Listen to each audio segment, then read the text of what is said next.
الله من الشيطان الرجيم. بسم الله الرحمن الرحيم. ويستفتونك في النساء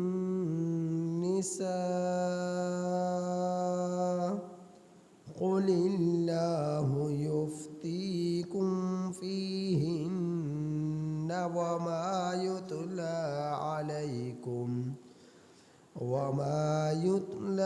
عليكم في الكتاب في يتامى النساء اللاتي لا تؤتونهن ما كتب لهن وترغبون أن تنكحوهن والمستضعفين من الولدان وأن تقوموا لليتامى بالقسط وما تفعلوا من خير فإن الله كان به عليما.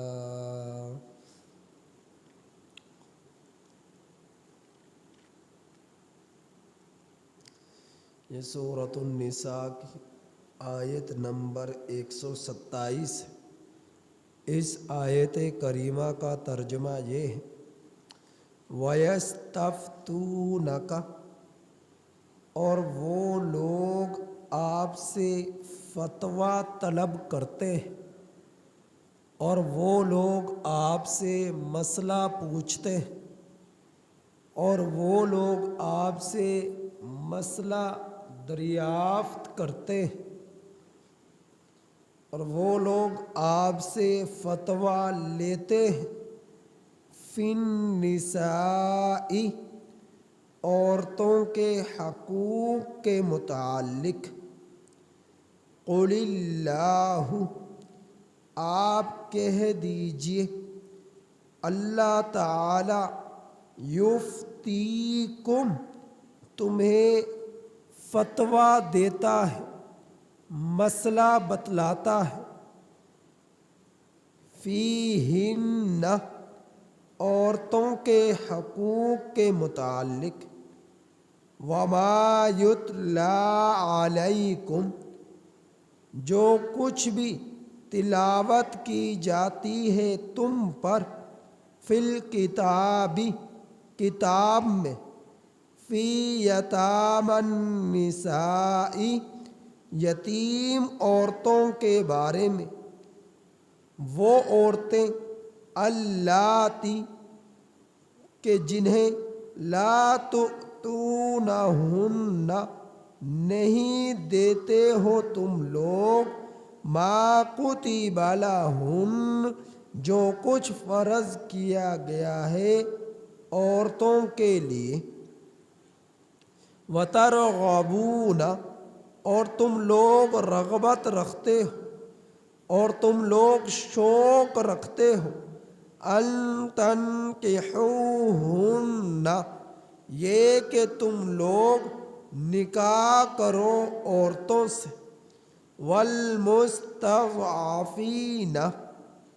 اور مسئلہ بتلاتا ہے، حکم دیتا ہے اللہ تعالی، والمستضعفین من الولدان، کمزور بچوں کے بارے میں، وَأَن تَقُومُوا، اور یہ کہ تم لوگ قائم کرو، لِلْيَتَامَى، یتیموں کے لیے، بالقسط، انصاف کو، وَمَا تَفْعَلُوا، اور جو کچھ بھی تم لوگ کرو گے،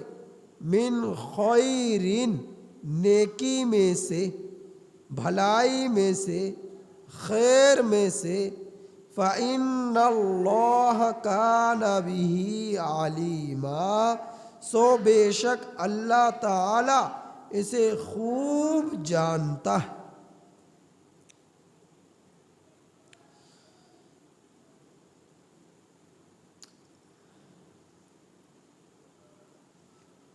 آج پوری دنیا میں حقوق کی جنگ لڑی جا رہی ہے۔ آج پوری دنیا میں حقوق کی جنگ لڑی جا رہی ہے۔ میرا حق، میرا حق، میرا حق۔ اور ہوتا یہ ہے کہ امریکہ جو انسانیت کا علمدار کا دعویٰ کرتا ہے کہ انسانی حقوق کی میں جنگ لڑ رہا ہوں، وہ سب سے زیادہ انسانی حقوق کو پامال کر رہا ہے۔ انسانی حقوق کو پامال کر رہا ہے کہ آج کوئی قرآن کریم کے متعلق، حدیث پاک کے متعلق، صحابہ اکرام رضی اللہ تعالی علیہم اجمعین کے متعلق کوئی گستاخی کر دے، بیٹھا گجرانوالہ میں ہے، بیٹھا لاہور میں ہے، بیٹھا کراچی میں ہے، لیکن تڑپ اٹھتی ہے روح امریکہ کی۔ اگر ایک انسان بھی کوئی گستاخی کر دے دین اسلام کی اور اس کو اس کی سزا دے دی جائے اسلامی ملک میں، تو روح کانپتی ہے امریکہ کی، اور وہ اس کو حقوق دلانے کے لیے پورا زور ایڈی چوٹی کا لگاتے ہیں کہ جی یہ حقوق، انسانی حقوق کو تار تار کیا گیا ہے۔ لیکن انہیں عراق نظر نہیں آتا، برما نظر نہیں آتا، فلسطین نظر نہیں آتا، کشمیر نظر نہیں آتا، ہندوستان کے مسلمان نظر نہیں آتے، فلسطین کے مسلمان نظر نہیں آتے۔ جہاں اور دیگر اسلامی ممالک جہاں پر سینکڑوں نہیں ہزاروں مسلمانوں کو ذبح کر کر ان کے خون کو بہایا جا رہا ہے، تو وہ انہیں کہیں نظر نہیں آتے۔ سینکڑوں مسلمان نہیں، ہزاروں مسلمانوں کی گردنوں کو ذبح کیا جا رہا ہے، کاٹا جا رہا ہے، خون کو بہایا جا رہا ہے، وہاں انسانی حقوق ان لوگوں کو نظر نہیں آتے۔ اور یہاں اگر کوئی گستاخی کر دے، اسے سزا دے دی جائے، تو پھر امریکہ کی ٹانگیں کانپنا شروع ہو جاتی ہے،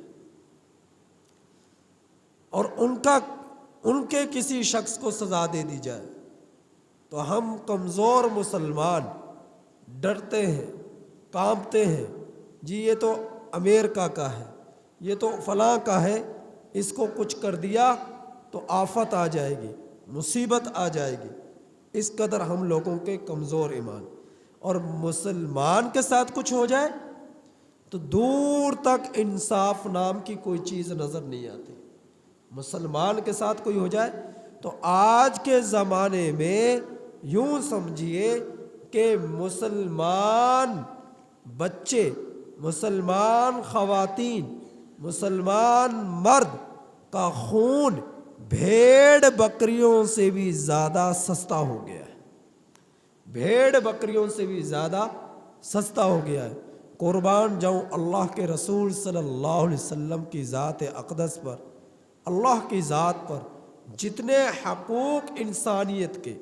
جانوروں کے، غیر مسلموں کے، مسلمانوں کے، اپنوں کے، پرائے کے، بچوں کے، بوڑھوں کے، جوان کے، مرد کے، عورتوں کے جتنے حقوق اللہ رب العزت نے عطا فرمائے ہیں، شریعت اسلام نے دیے ہیں، پوری دنیا میں اس کی نظیر نہیں ملتی، پوری دنیا میں اس کی نظیر نہیں ملتی۔ اگر اسلام کی طرف سے، شریعت اسلام کی طرف سے بیان کیے گئے حقوق پر پوری دنیا عمل کرنا شروع کر دے تو پوری دنیا امن کا گہوارہ بن جائے، لیکن حقیقت یہ ہے انسانی حقوق کی ناقدری کی جاتی ہے، شریعت اسلام کی طرف سے عائد کردہ حقوق پر عمل نہیں کیا جاتا، اور ہر انسان یہ رٹ لگاتا ہے میرا حق میرا حق میرا حق۔ تو صحابہ اکرام رضی اللہ تعالی عنہم اجمعین نے اس آیت کریمہ میں جو بیان کیا گیا، اللہ کے رسول صلی اللہ علیہ وسلم سے مسئلہ دریافت کیا، فتویٰ طلب کیا۔ یہ جو لفظ ہے یستفتون، یستفتو یہ باب استفعال کا صیغہ ہے، اور باب استفعال کے اندر طلب کا معنی پایا جاتا ہے، طلب کرنا، مسئلہ طلب کرنا، فتویٰ طلب کرنا، مسئلے کی طلب رکھنا، یعنی ایک طلب اور تڑپ کے ساتھ صحابہ اکرام رضی اللہ تعالی عنہم اجمعین نے نبی کریم صلی اللہ علیہ وسلم سے مسئلہ دریافت کیا، پوچھا، فتویٰ لیا۔ تو کیا پوچھا، کس کے بارے میں پوچھا؟ فی النساء، عورتوں کے حقوق کے متعلق، عورتوں کے حقوق کے بارے میں پوچھا۔ تو نبی کریم صلی اللہ علیہ وسلم کو اللہ تعالیٰ نے فرمایا، اے میرے پیغمبر، اے میرے حبیب، تمہیں فتویٰ دیا جائے گا، فتویٰ، اللہ تعالیٰ تمہیں فتویٰ دیتا ہے، مسئلہ بتلاتا ہے، فیہن، عورتوں کے بارے میں، عورتوں کے حقوق کے بارے میں، وما یتلی علیکم فی الکتاب، جو کچھ تلاوت کی جاتی ہے تم پر کتاب میں، یتیم عورتوں کے بارے میں، کہ جن کو جو حق دینا چاہیے تھا تم نہیں دیتے، جو ان کے حقوق کے متعلق تم مردوں پر حقوق فرض کیے گئے ہیں تم ان حقوق کی ادائیگی نہیں کرتے۔ اصل میں ہوتا یہ تھا، اگر کسی کا چچا تایا فوت ہو جاتا، دنیا سے چلا جاتا، اور وہ پیچھے بیٹی چھوڑ جاتا، تو اس کے جو اس شخص کا جس کا تایا یا چچا دنیا سے چلا گیا، تو وہ اس کی بیٹی کو دیکھتا، اگر تو ہے وہ خوبصورت، تو اس سے کیا کرتے؟ نکاح کر لیتے۔ لیکن نکاح تو ہو گیا حسن کو دیکھ کر، خوبصورتی کو دیکھ کر، لیکن کیا کرتے؟ حق مہر ادا نہ کرتے جو ان کا حق ہے، اور یوں کہتے کہ اپنی ہی تو ہے، پرائی تھوڑی ہے، تو حق مہر دینے کی کیا ضرورت ہے؟ تو حق مہر اس عورت کو نہیں دیا جاتا اور نکاح کر لیا جاتا۔ اور اگر یوں ہوتا کہ جو بچی پیچھے چاچے نے یا تائی نے چھوڑی ہے وہ خوبصورت نہیں ہے، وہ حسین نہیں ہے، وہ جمیل نہیں ہے، تو اس سے نہ خود نکاح کرتے نہ اس کے آگے نکاح ہونے دیتے۔ جب دیکھتے کہ یہ عورت، یہ چچا زاد بہن، چچے کی بیٹی، تائے کی بیٹی خوبصورت تو نہیں ہے، حسین تو نہیں ہے، لیکن اس کے پاس بطور وراثت کے جائیداد بہت ہے، گھر بار بہت ہے، پلاٹس بہت ہے، نقدی بہت ہے، کرنسی بہت ہے، تو اس سے نہ خود نکاح کرتے نہ اس کا آگے نکاح ہونے دیتے، کہ اگر اس کا آگے نکاح کر دیا تو یہ ساری جائیداد، ساری پراپرٹی، سارے پلاٹ، سارے کارخانے، سارے فیکٹریاں، سارے محلات، سارے گھر مکانات یہ اپنے ساتھ لے جائے گی، پیچھے ہمارے لیے کچھ نہیں بچے گا۔ تو بدصورت عورت سے، چچے کی بیٹی سے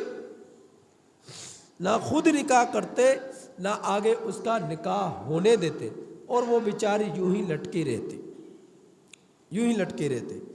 تو عورتوں کے حقوق کی ادائیگی میں اس اعتبار سے بھی کوتاہی ہوا کرتی۔ اب بعض لوگوں نے اعتراض اٹھایا، جس کی وضاحت پیچھے وراثت کے احکامات میں مسائل میں بیان کر چکا تھا، کہ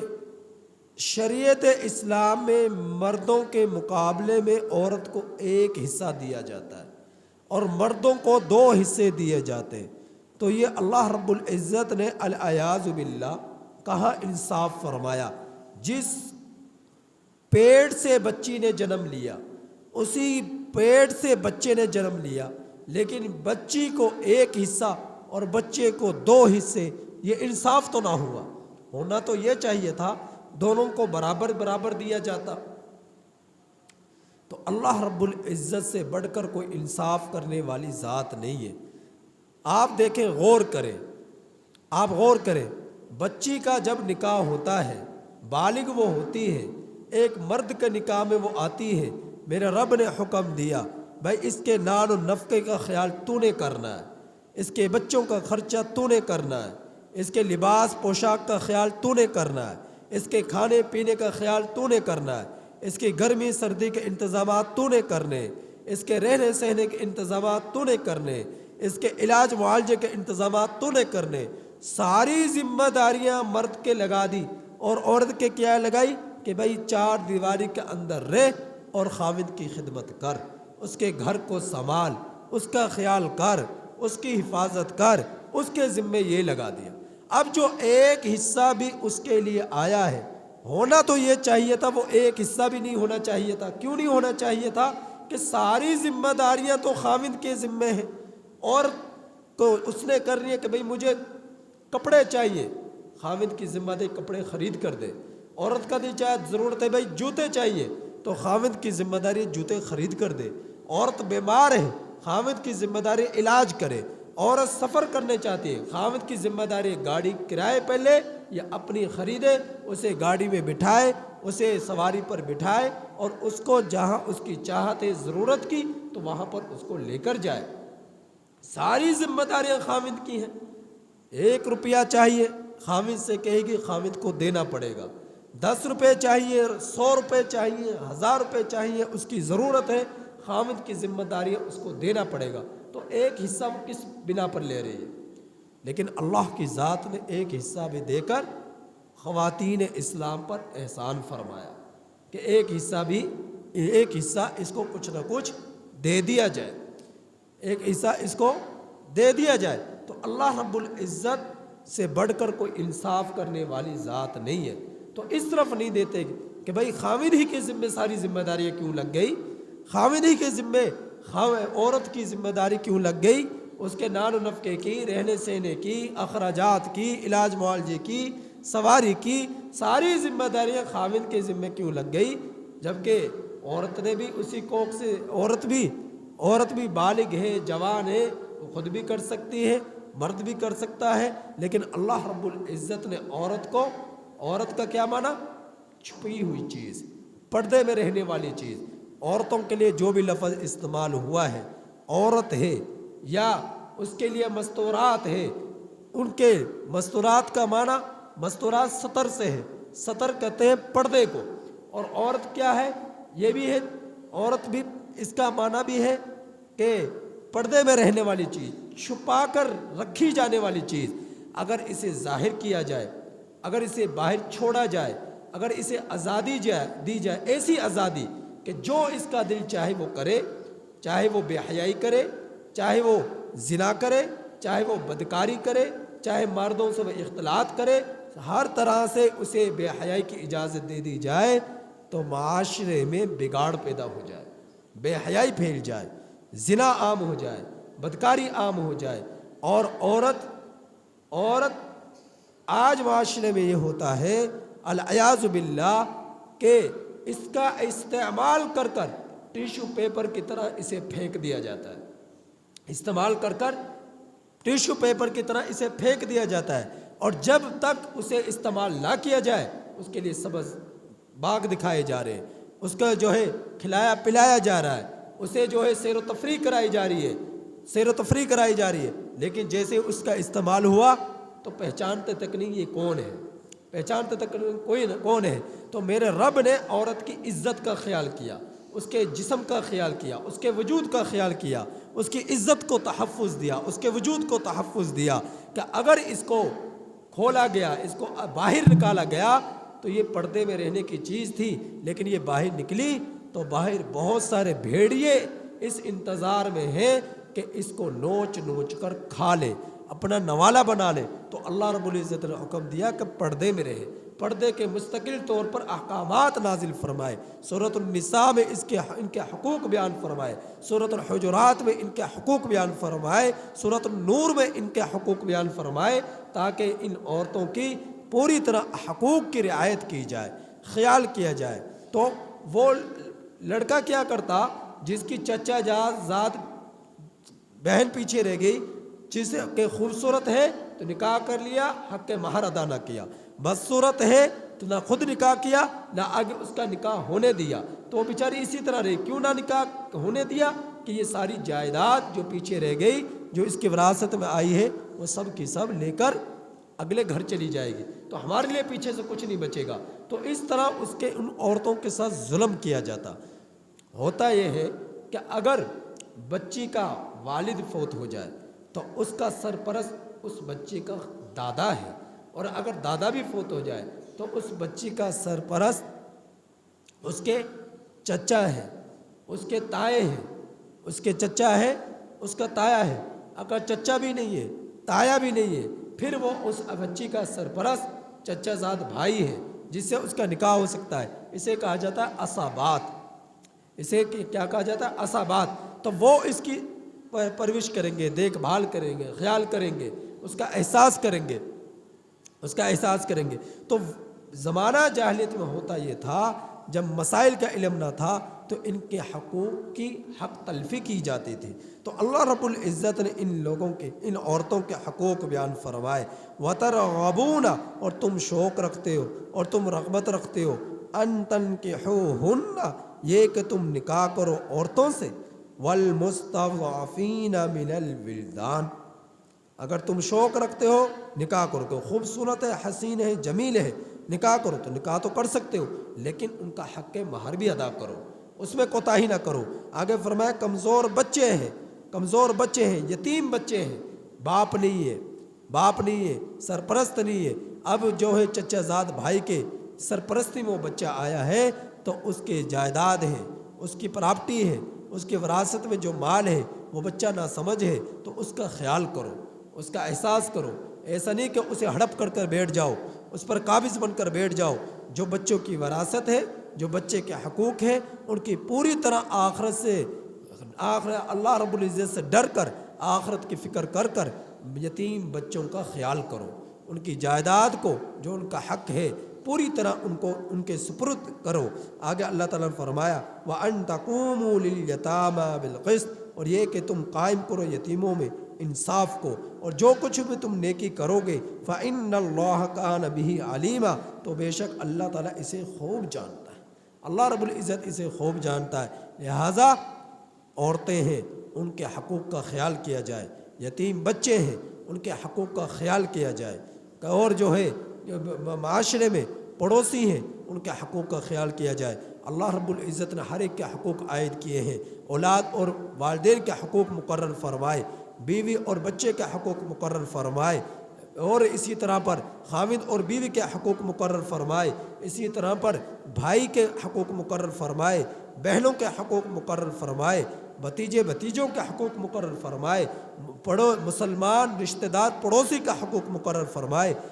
رشتہ دار نہیں ہے لیکن مسلمان ہے اس کے حقوق مقرر فرمائے، مسلمان بھی نہیں ہے، رشتہ دار بھی نہیں ہے، کافر پڑوسی ہے، اس کے بھی حقوق اللہ جل جلالہ نے مقرر فرمائے۔ اب آپ اندازہ کریں، اگر پوری دنیا میں اسلام کے مطابق، شریعت کے مطابق پوری دنیا ان حقوق جو شریعت کی طرف سے عائد کردہ ہے ان پر عمل کا پیرا ہونا شروع ہو جائے تو پوری دنیا امن کا گہوارہ بن جائے، اور فساد ختم ہو جائے، جھگڑے ختم ہو جائے، لڑائیاں ختم ہو جائیں۔ آج کیا ہے؟ خواہشات کو جنم دیا جا رہا ہے، ہر شخص اپنی خواہشات کو عروج دے رہا ہے، پروان چڑھا رہا ہے، اور جو دل میں آیا، من میں آیا، اس پر عمل کرنے کی کوشش کی جا رہی ہے، اور حقوق کو تار تار کیا جا رہا ہے۔ شریعت اسلام کی طرف، شریعت اسلام پر عمل پیرا ہونے کی اشد ضرورت ہے۔ حقوق کی رعایت کرنے کی جو شریعت اسلام نے ہم پر عائد کیے ہیں، ان کی پوری طرح ان کا خیال کرنے کی ضرورت ہے، عمل کرنے کی ضرورت ہے۔